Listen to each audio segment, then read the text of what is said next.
and welcome everyone to our conversation with Conor, Fritz from Claremont McKenna and Nial, Rele from Middlebury College.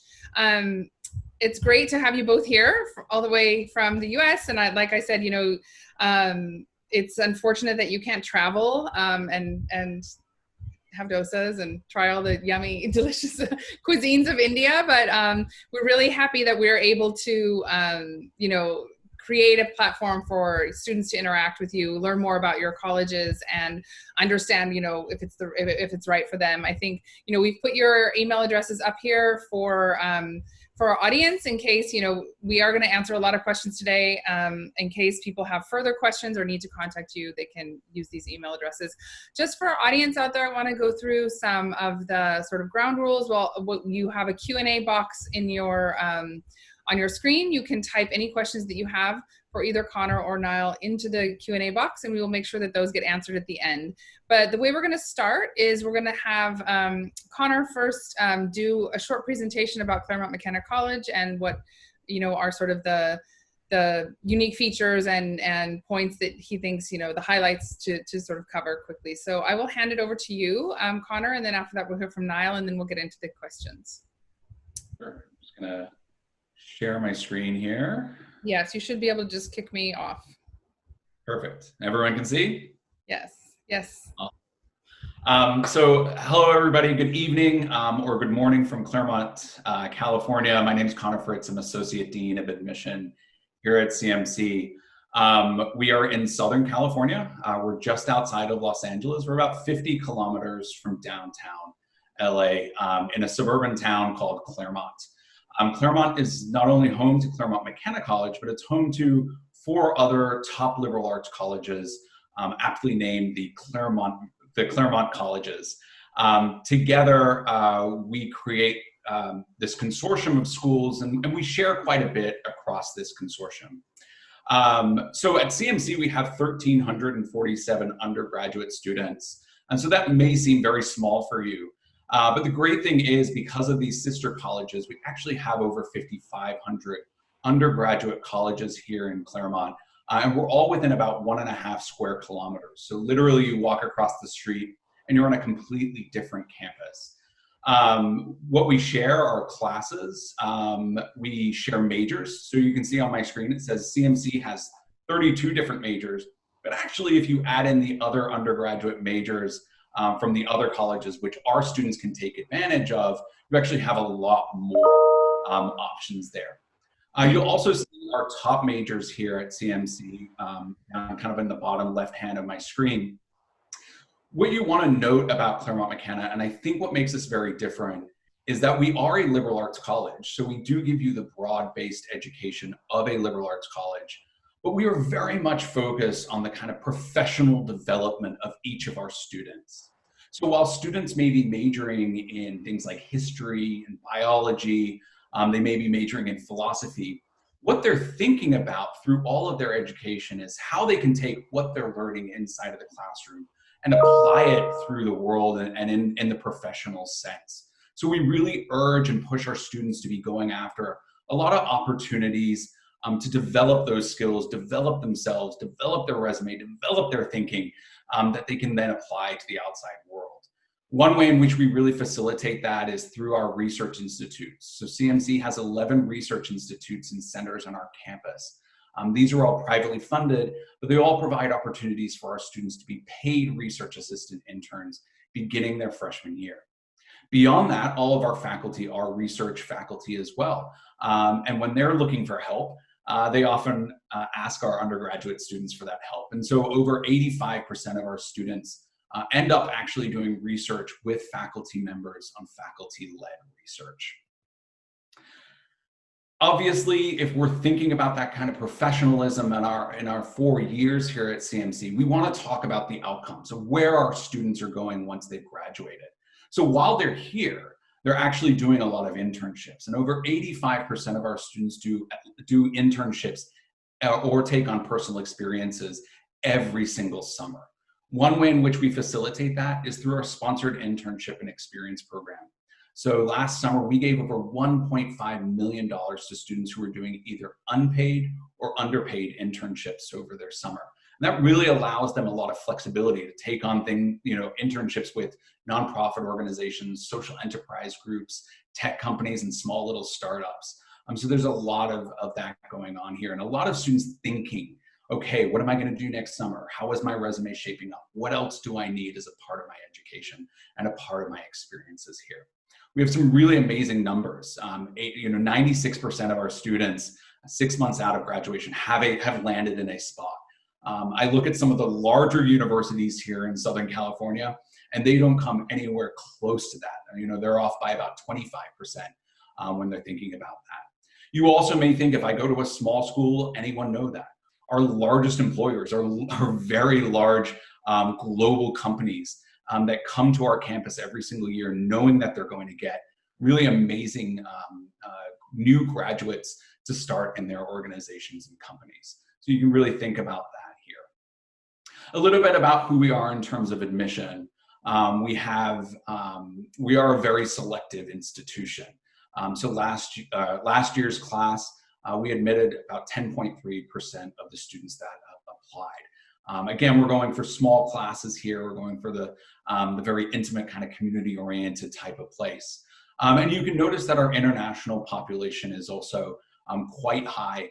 We certainly believe that having a diversity of students on our campus is really important, because we know that when our students leave this institution, they're going into this global community. They're going to have to work with people from across different backgrounds and they'll have to know this kind of intercultural communication. So we keep a large international population here. And then you'll notice also our retention rate, far higher than the national average of around 68%. Students here at CMC stay on from their first year to their second year, meaning that we're actually doing really well at supporting our students as they come in, letting them understand and know what's expected of them, and then helping them succeed while they're here. And then on to a little bit about our admission process at Claremont McKenna. We are an early decision school, so you'll see our deadlines there. The students that wish to be eligible for merit scholarship must apply by December 1st. So that's just submitting your application in by December 1st, and then you're actually eligible for our merit scholarships. About 15% of students earn merit scholarships here at CMC. A little bit more about our international process is that we are need aware in our international process. So we do take into account a family's ability to pay the cost of tuition as they're applying to CMC. But that's not to say that we don't give financial aid or scholarships to our international students.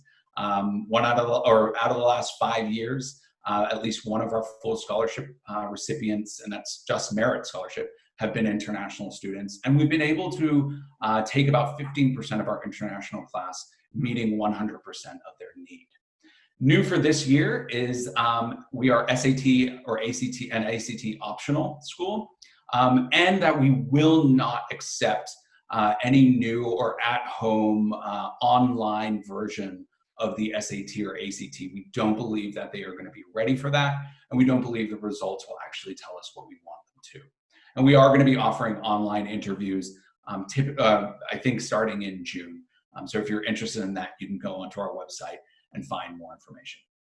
So that's a little bit about CMC, and I am going to now stop sharing my screen and pass it over to Nial. Super, thank you. Nial, you can go ahead. Hey folks, I'm hoping people can see my screen okay. And I'm gonna get started. So nice to meet you all virtually. Of course, we'd much rather have done this in person, but unfortunately our situation doesn't permit that.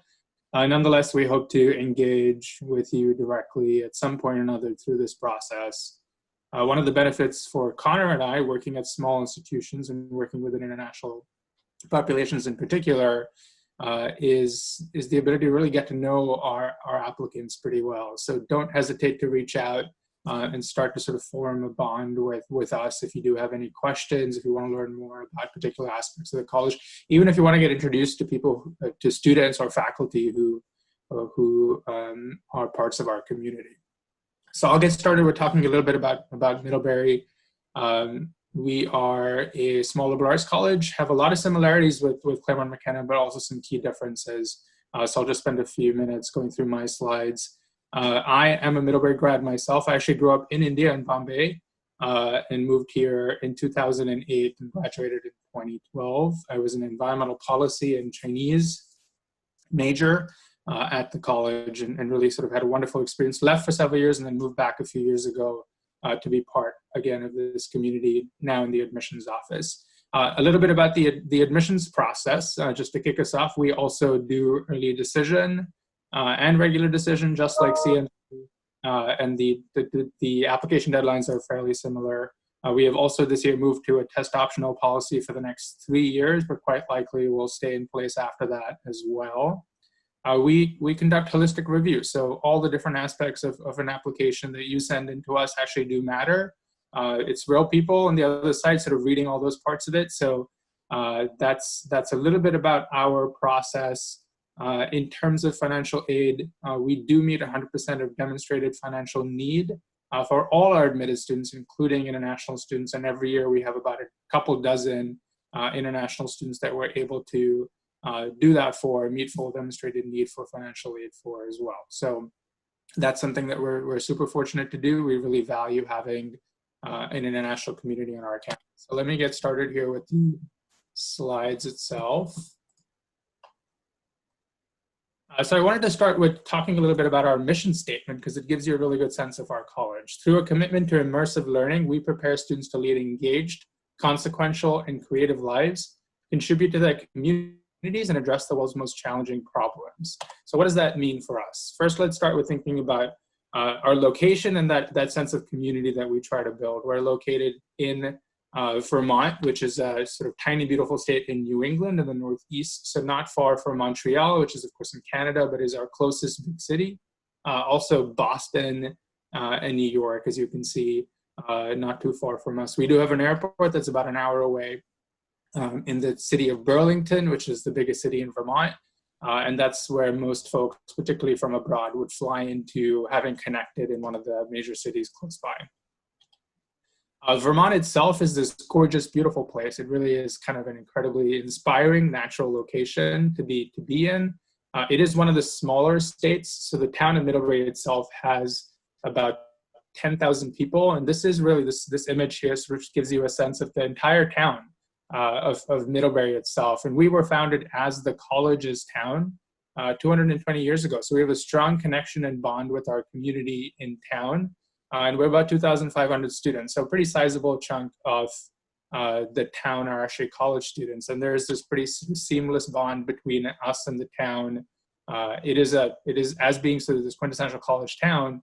A lot of the restaurants, the movie theater, the cafes really cater to the needs of students, and you will always see students milling about in town. It's just a couple of minutes walk. And that bond really reinforces the community that's on campus as well, as does I was talking about sort of the beautiful natural environment. We're a place that has very full seasons. So we're in the spring right now. Things have started to bloom for us. And here's an image of campus in the spring.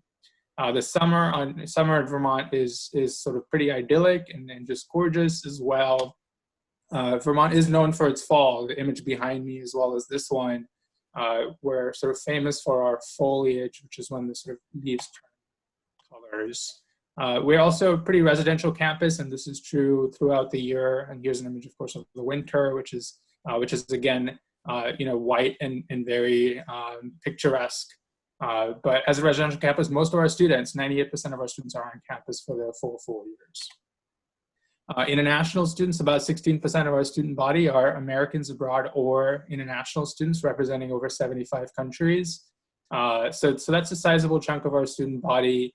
And it's pretty woven into our fabric of an institution to draw in international students, but also connect domestic students, American students, with opportunities all over the world.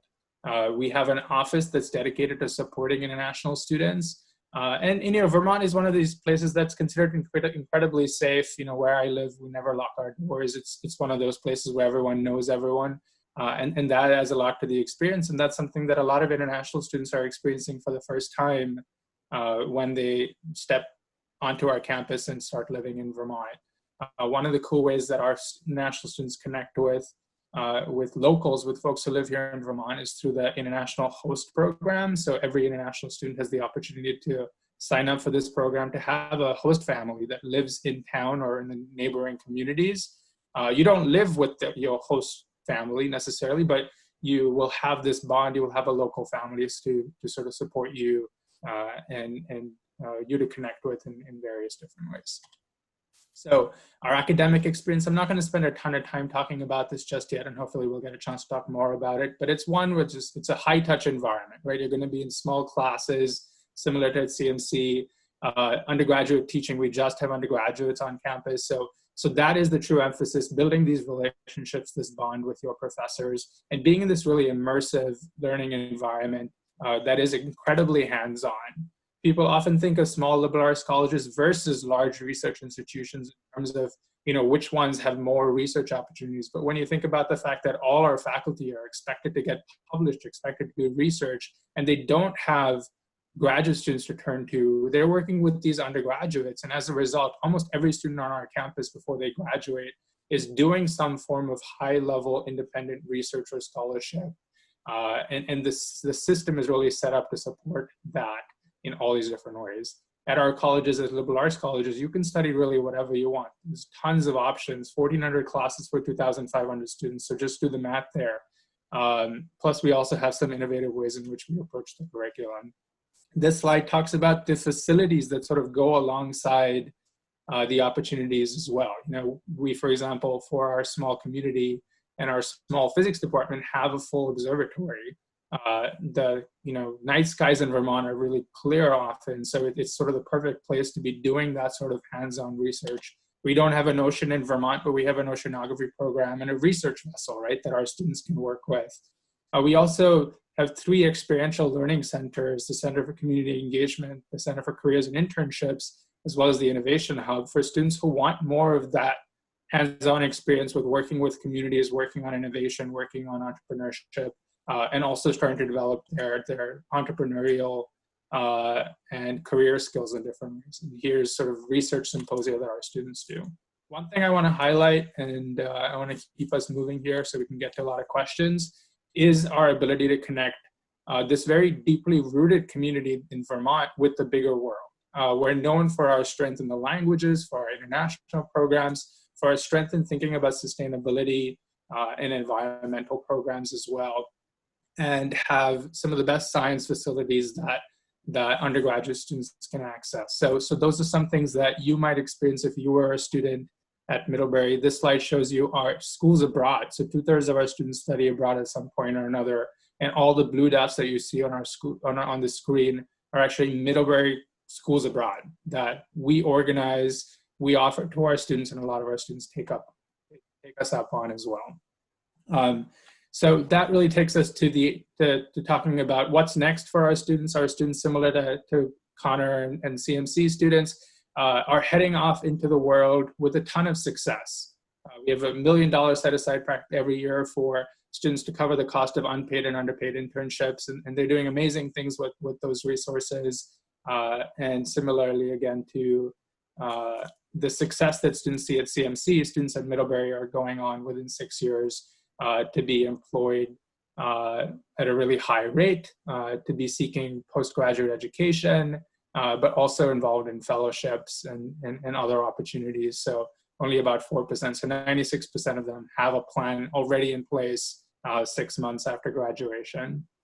So I will pause there and stop sharing my screen, and looking forward to hearing your questions. Great, thanks to both of you.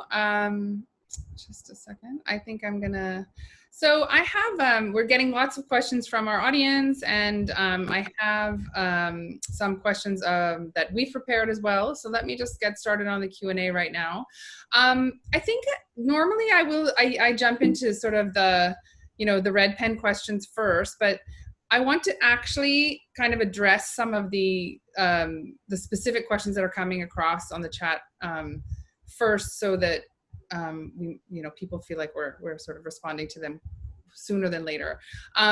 But one question I think that is coming across right away, but it is also related to this first question I have on my screen, which is, this next year for applicants who are applying to matriculate in fall of 2021, they're obviously very concerned, right? Their grades are coming out differently on their transcripts. They don't have,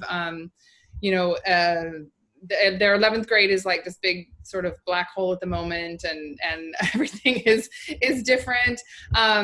And I think a lot of the sort of ways that you guys have evaluated applications in the past will change, and everyone's just kind of very anxious about that. So some specific questions around that. And one has come from someone who's asking, particularly for Claremont McKenna, so I'll let you answer this question first, Conor. How important are predicted grades in your assessment process? And does it have to be in the transcript, or can it be conveyed at a later time? So that's the first part of the question. And then after that, I would like you to just kind of answer about how things like, what extracurricular activities you're expecting to see in this year, and how you will sort of give weight to, say, an interview or your little video that your application process has, or something like that this year that's different from past years. So I'll let you go ahead.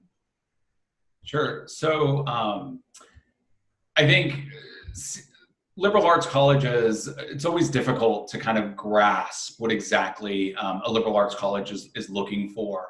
And I think this year, though, I think it's going to be a lot more, I think people are going to understand our process a lot more, rather than the larger universities perhaps that are, having to now deal with, okay, we don't have test scores anymore, grades are looking a little bit different. Because the liberal arts college has always relied on this holistic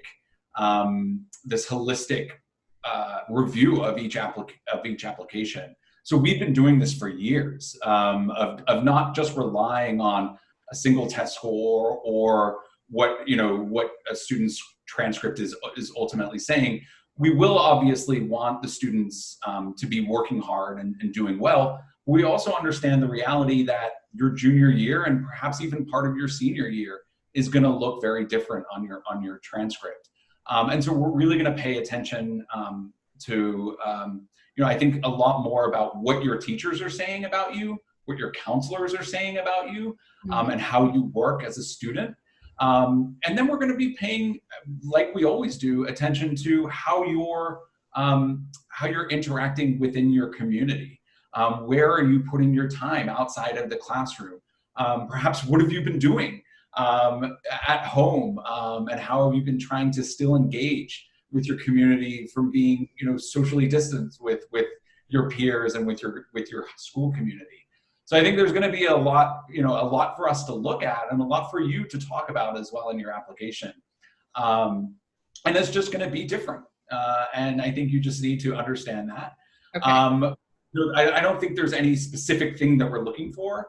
What I always tell students is, understand who you are, what interests you, where you want to be spending your time, and dive into that. That's what's going to be good for us. There's no specific thing that we look for. Okay, thank you. Nial, do you have anything to add to that answer about the sort of liberal arts holistic review process? Yeah, I would echo everything that Conor said. I would add, particularly in this cycle, as there is just so much struggle, adversity that folks are facing in their own communities across the world. We are going to be keenly aware, that is the sort of student who sort of steps up in the face of that adversity and is looking within their own context to make a difference, to make lives a little bit easier around them. Those are the sorts of stories that I think will really move us when we read essays, when we hear from teachers, when we look at activities lists. So think about that as you're sort of portraying yourself to Middlebury if you choose to apply.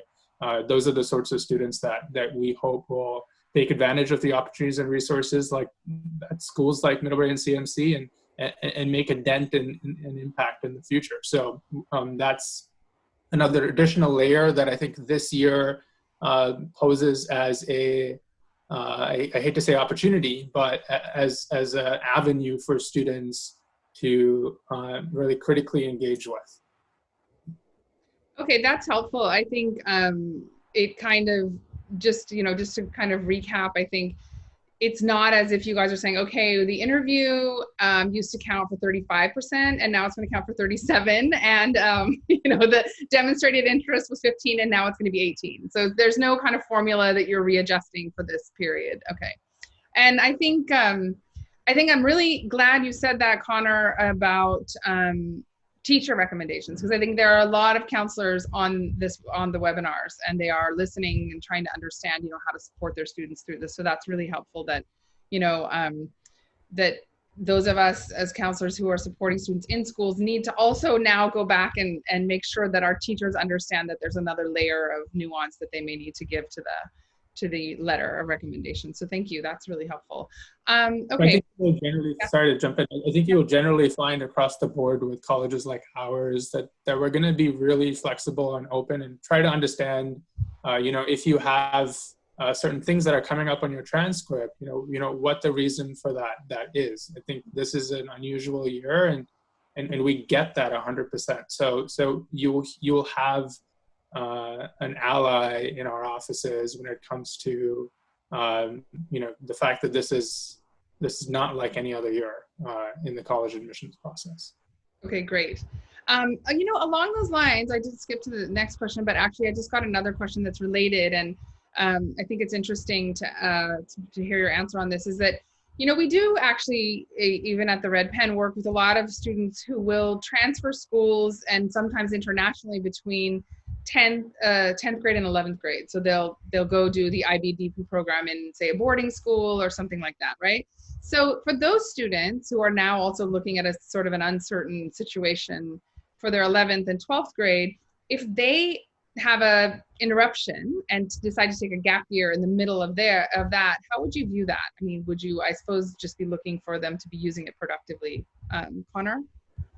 Yeah, so on the common application, if you're using the common application, if you do take a year off or a little bit, there's a gap in your education, there's actually a place to put, this is what happened, this is why I did this. Right. Yes, we would do to be doing something that is productive.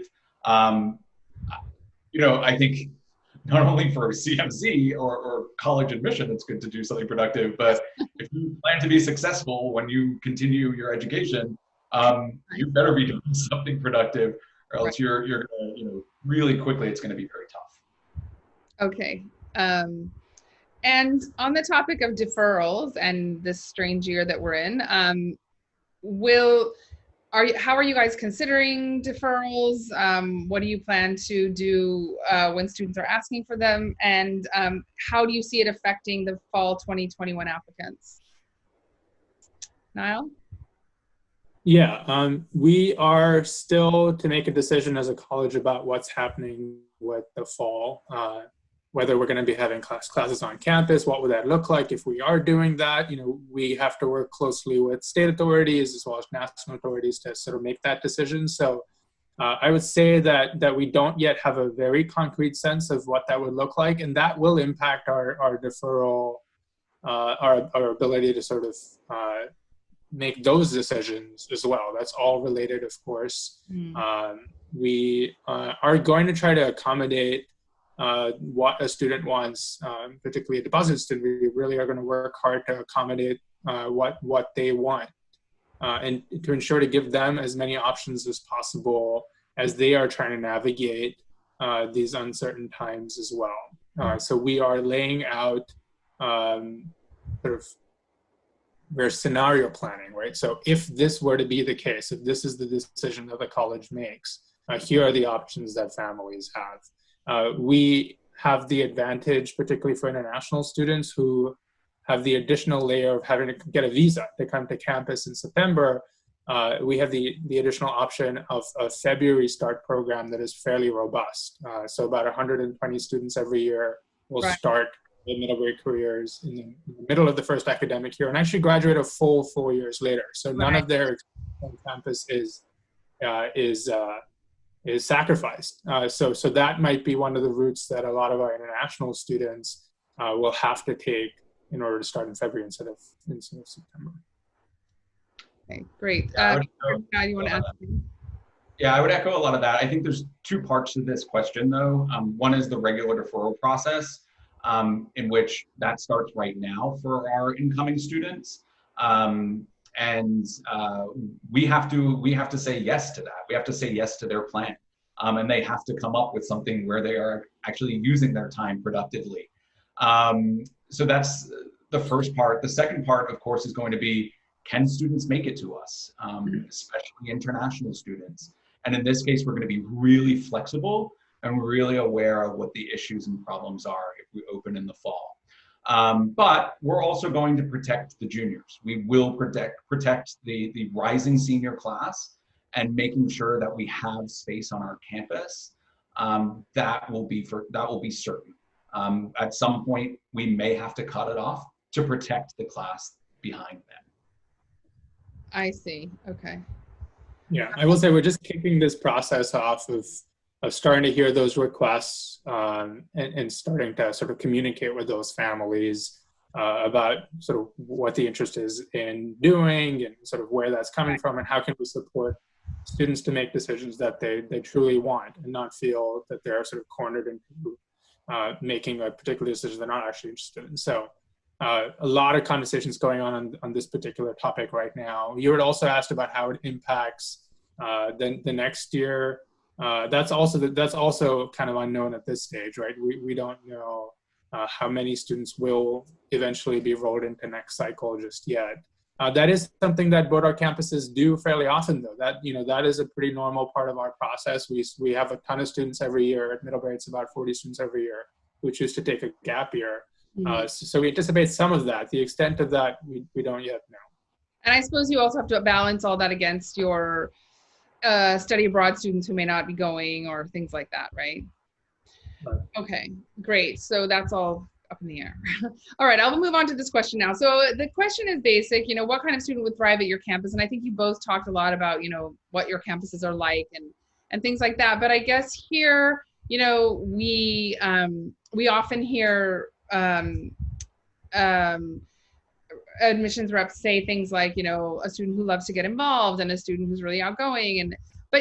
So just give me an example of like, what can a really shy student do at your campus? Because I feel like no one ever, then it makes all the shy and introverted kids feel like they won't fit in. So what would you say to that? So CMC is a place where we're pretty self-selected. Students look at us and they say, that's the type of liberal arts education that I want. Because we differ so much, I think, from the more traditional liberal arts. And oftentimes when I'm talking about the type of student that thrives, I often say loud, but I don't mean loud as in you're an extrovert and going out there. I mean loud as in you're willing and wanting to engage in conversations with people that are other than you and share your ideas. That doesn't mean that you have to do that in a large setting. It just means that you're willing to actually engage in a conversation about, with someone that thinks very opposite from you. One thing that I would say, and this would apply to both extroverts and introverts, we're looking for the student who wants this style of liberal arts and who is thinking about their future, where this education is taking them and what they need on their resume, what they need in terms of experiences and resources. And that might be the student that is outgoing and loud about it. And it might be the student that puts their head down and works and connects, really closely with people at the same time. So I think there is definitely room for all on our campus, but certainly we are looking for the students that are like, hey, learned it, let me go put it to work, let me go move forward with this information. Interesting, thank you. Nial, any additions, anything different at Middlebury?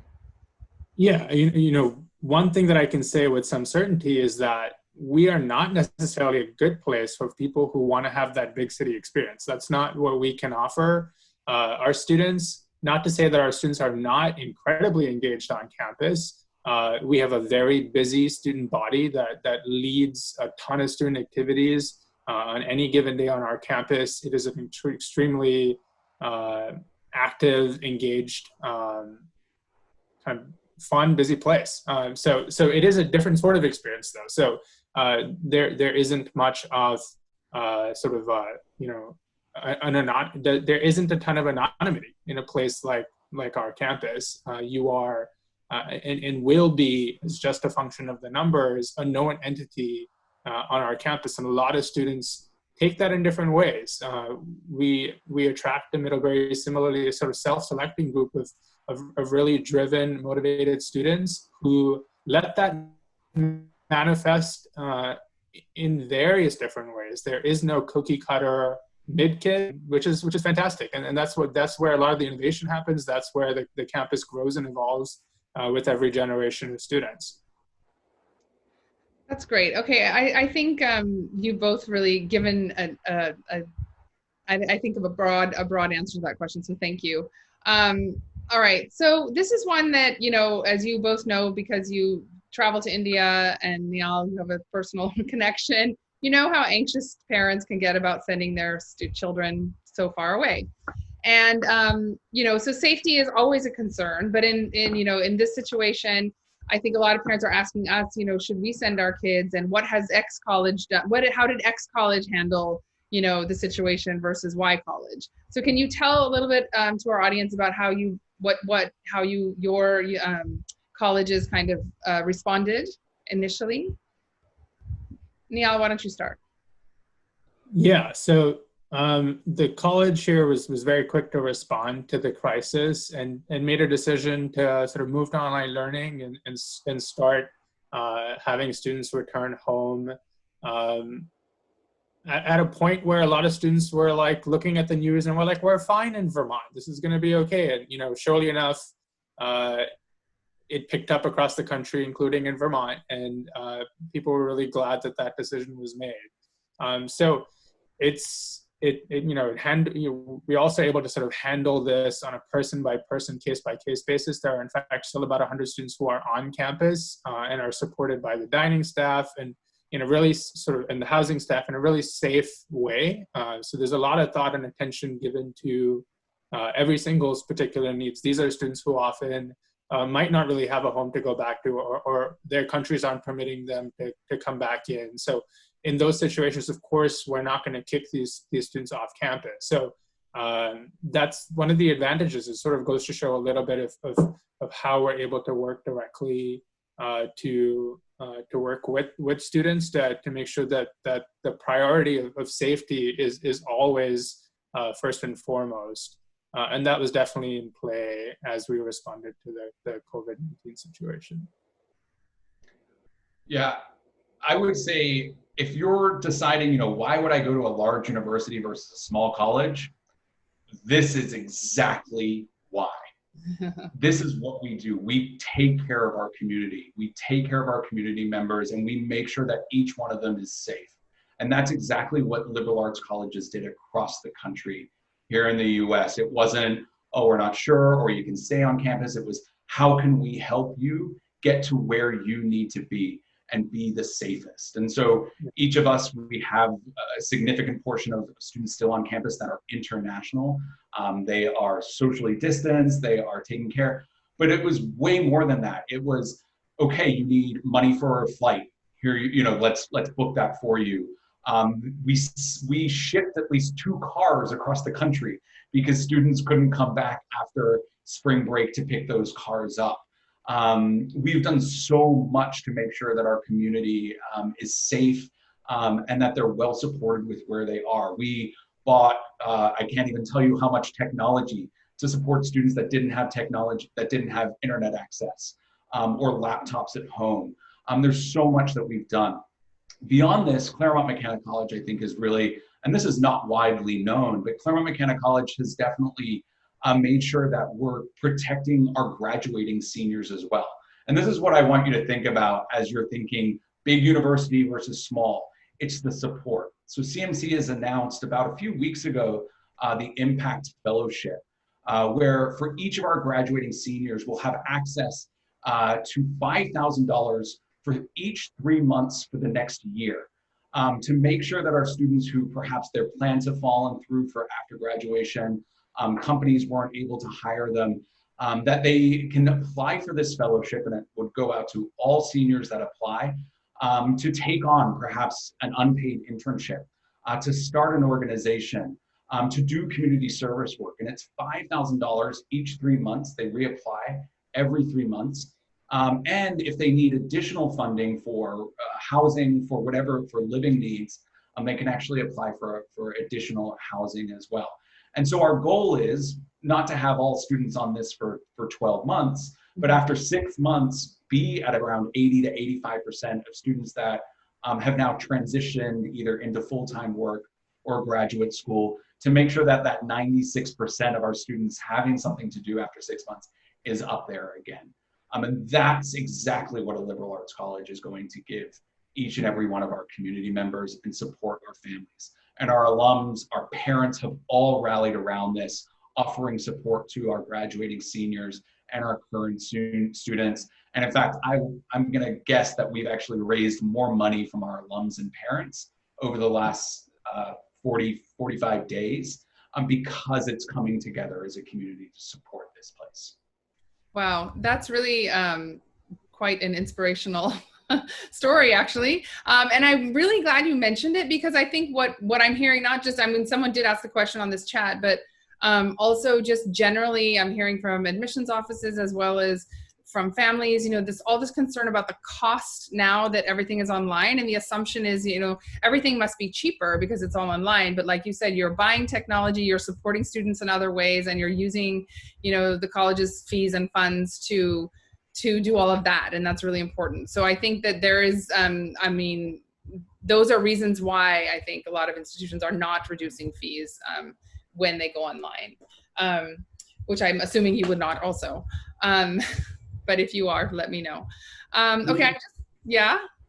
We're working on it. We don't have it right now, Yeah. but if we are online next semester, which the goal is that we won't be online, or that it might be a hybrid model, students still here in some of their classes online. But if we are fully online, we are going to reduce tuition at some point. Great, I'm glad that you told us that. Nial, any plans so far about that, or it's all still in the works?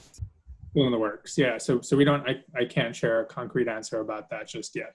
Sure, no problem. Okay, so I have some more questions of ours, but I wanted to, I'll quickly ask you, you can kind of give me a yes or no on this quickly, will there be an impact on the financial aid or your approach to financial aid for international students this year? Maybe. Okay. Yeah. All right, great. I think the next question, I think both of you have really approached the next question already really well in your presentations and some of your answers.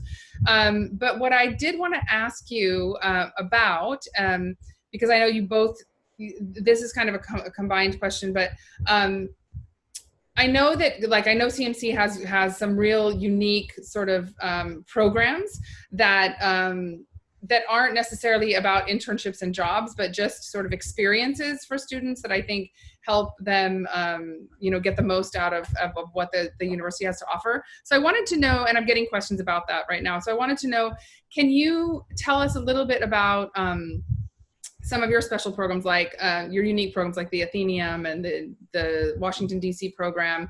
And similarly, Nial, I think Middlebury has some amazing, you did mention already, if there's more to say about the study abroad programs, then please do. Otherwise, if you've covered quite a lot of that. So Conor, why don't you start telling us about yours? Programs that we have the Washington, D.C. semester and the Silicon Valley semester. Both of these are full-time internship semester-long programs. Students will go to those locations and they'll intern Monday through Friday. In DC, we've had students on Capitol Hill working with Congress members, to the White House, the Supreme Court, lobbying firms, State Department, embassies, you name it. In fact, one of my favorite students is an Indian student that came to CMC, Nial, and he interned at the White House in the Education Development Office there. And then the Silicon Valley program, obviously for students interested in the tech industry. We've had students in the small little, you know, startups, Googles, Facebooks, kind of you name it. And in each of these locations, you're actually going to take classes as well. In DC, we have faculty housed out there, so you'll take classes in the evening with our faculty. In Silicon Valley, we have, we fly up our faculty on the weekends to teach classes on Saturday mornings. The Athenaeum is a great example as well of a special program. every night of the week, Monday, Tuesday, Wednesday, Thursday night. Typically for lunch on Friday, we bring a speaker to campus. The only stipulation for that speaker is that they must be a leader in their field. So we've had people like this year, John Brennan, the former CIA director, spoke at an Athenaeum event. We had Susan Power, the Obama ambassador to the UN. We've had a Supreme Court Justice from India come and speak at the Athenaeum. So really, it runs the gamut, and it's a great way for our students to learn from world leaders, but also to engage with those people. I can tell you there's so many times that I've talked to students who have been like, now I talked to Jonathan Rosenberg, who's an executive vice president at Google. I'm going to be talking to him about different options for my internship next semester or next summer. And he's taking me to a Warriors game while I'm there. So some really amazing, and he's an alum of CMC, so some really amazing connections can happen too. That's great. And I think that what is interesting is, and again, I'm getting questions about this is why I'm mentioning it, is that these programs do really connect with some, like, as you mentioned, the most popular majors at CMC, because I think, while we understand that both of your institutions are liberal arts colleges and very much based and rooted in that, they do both have unique and different, I think, things that they're sort of known for. And that's very much reflected in these special programs that you're talking about. I want to ask also, but I'll let Niall answer the question about any unique programs about the study abroad programs, because but I wanted to also ask both of you about the core. How do you, and I don't know if you obviously sat down and compared your both of your core curriculum in the liberal arts side by side, but I think people want to know a little bit about what does it mean, the liberal arts core in each of your institutions. So Nial, do you want to speak about those two things? Yeah, I'll sort of give a little bit of a broader context to international experiences in general. I think it's more than just necessarily international experiences that we really encourage our students to do, whether they're social science students, humanities students, natural science students across the board.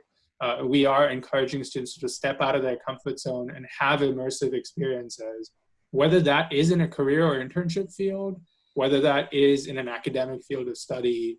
It really runs the gamut. 2/3 of our students are studying abroad, but then a whole bunch more are actually having experiences across the country and the world that are facilitated by the college in different ways, internships, research, fellowships, whatever that might be. But the theme that sort of connects all of them is that they often have a social impact lens attached to it. We talked about this idea of sort of making substantive change in the world and learning while you're doing that as you're still a college student. I think that's really important, but also the experiential, the idea that it's immersive and you're using your skills in a real world context is something that you will often see an emphasis placed on. And at a place like Mid and at CMC, if you have an idea, you're going to have, if you take one step, I think, in the direction of the institution, you'll see that the institution's ready to take 10 steps toward you. There's literally a website that's like, if you were on a campus, you say go/funding, and you get to a long list and sort of a flow chart of, if this is your idea, like, where do you go next? Like, here are several different ways in which you can approach receiving funding for this idea that you had one late Wednesday evening and you were talking about with your friends. Within 2 months, it's come to fruition. Within 6 months, that's turned into a job, right? Whatever, that sort of things happen all the time, which is just an exciting and rich experience to have as a college student. Your second question, could you remind me, Kimberly? It was about. Tell me quickly about the core liberal arts. What is sort of the essence of it for you? And then Conor can say what's the essence of it for CMC, and then people can understand if there's a difference or not. Right. I think the philosophy is shared across all liberal arts colleges that we want both depth and breadth. We want to have our students leave with a toolkit that they can access in creative ways for the rest of their lives, that they can be lifelong learners. The approach can be a little bit different from school to school, we don't have a core set of classes. We have distribution requirements. So we have sort of 8 areas that we want to make sure that you're taking classes in to develop that breadth of skills. You still have to major in something, and often double major or minor and things like that. But you still need that set of skills you have to develop that set of skills before you graduate, and you still have a ton of choice within each of those categories to make that be. Okay. And yeah, go ahead. Very similar in that the breadth and a lot of choice within your general education requirements. I think where CMC stands out a little bit is that we require students to take an intro to Gov and an intro to Econ class. And the reason behind that is our motto: civilization prospers with commerce.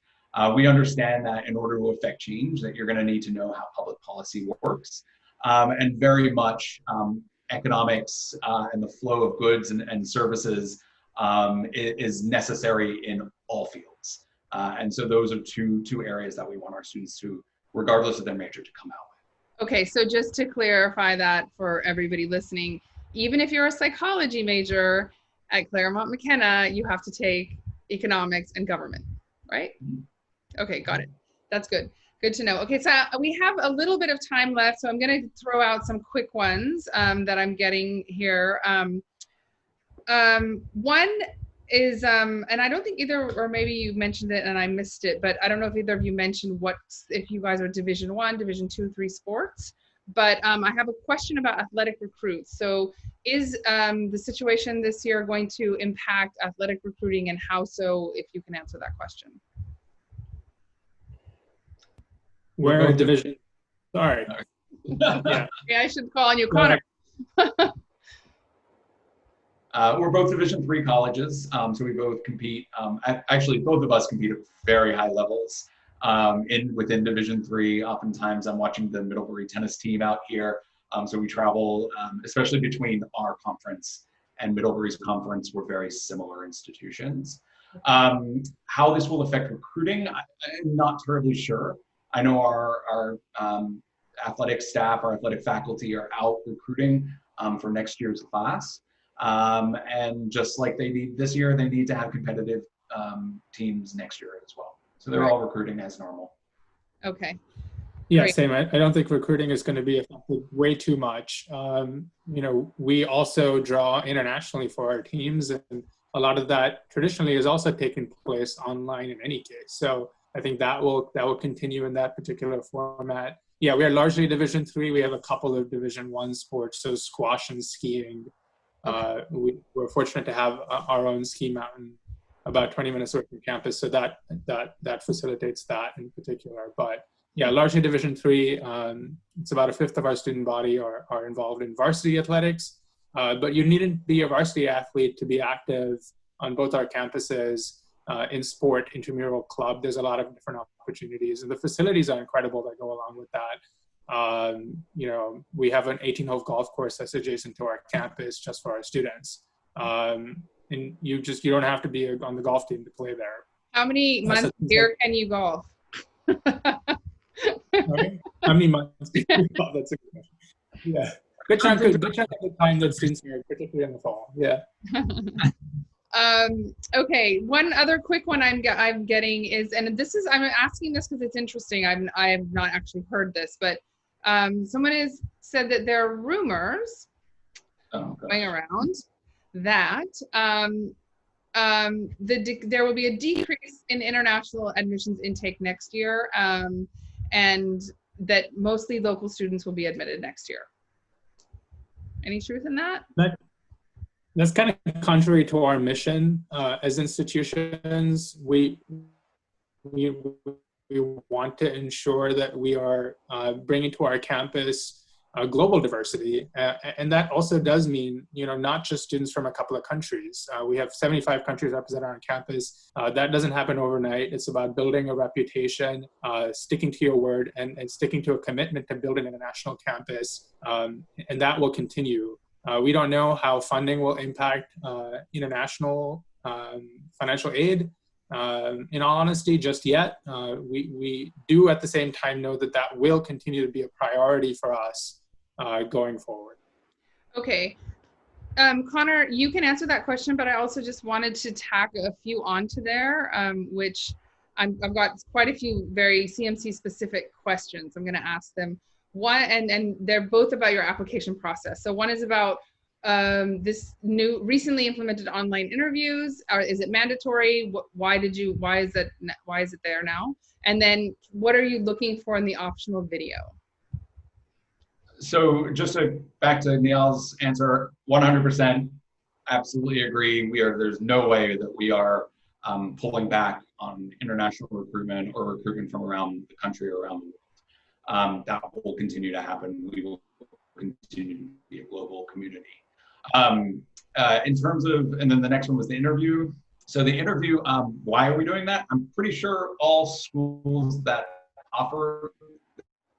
typically offer interviews will all be going online because we can't have visitors to our campus right now and probably through the summer. So we are hiring on our senior interviewers right now, and my guess is we'll have about 25 to 30 interview slots every single day throughout the week. There's no requirement for an interview at CMC. They are recommended. We want to get to know our community members because we are admitting community members. We're not just admitting, well, not anymore test scores or academics. We're admitting full members of our community. We also accept initial names doing an interview with us. And as in the past 5 years, we also offer the opportunity to submit a video. And that again is in lieu of an interview. So if you're not able to do an interview, please do a video because again, it gets us to know you a little bit better. That interview the video is a 2-minute video. You're going to upload it after you submit your application. You get prompts and you get information about that. And really what we're looking for is your personality, who you are, what you want to tell us about, what you want to highlight, and we're looking for good fits for our institution, and that's part of it. It's definitely not all of it. Great. Okay, thank you. I think you've answered that well. We just have like 2 more minutes, and one of the things I wanted to just say that has also come across the comments here, which is quite interesting, is that someone is telling us how grateful they are to see you both here, and they did not have to drive through Mumbai traffic to meet you. So just wanted you to know that this is turning out to be more effective maybe than actual visits. So, you know, you may not need to renew your passport, but and she also mentioned that, you know, you're not jet lagged. There are not, you know, 50 parents who are trying to talk to you at the same time. So this is working. I think some people are quite satisfied. So I hope it's been a good experience for you as well. For the audience, please note their email addresses in case you have further questions. I think we did actually cover almost all the questions that were on the chat. Namita, if there's any that I missed and you want to jump in, please do. But I think we've covered all of them, and it's been so wonderful to actually learn all about your colleges. And wait, there's another question. No, okay, no, Namita said no more questions. Got it. Great. So thank you so much, and have a great day in wherever you are. I hope it's sunny in California and not snowing yet in Vermont. So thank you again for joining us. Great. Thanks so much. Sure. Take care. Bye. Bye. See ya.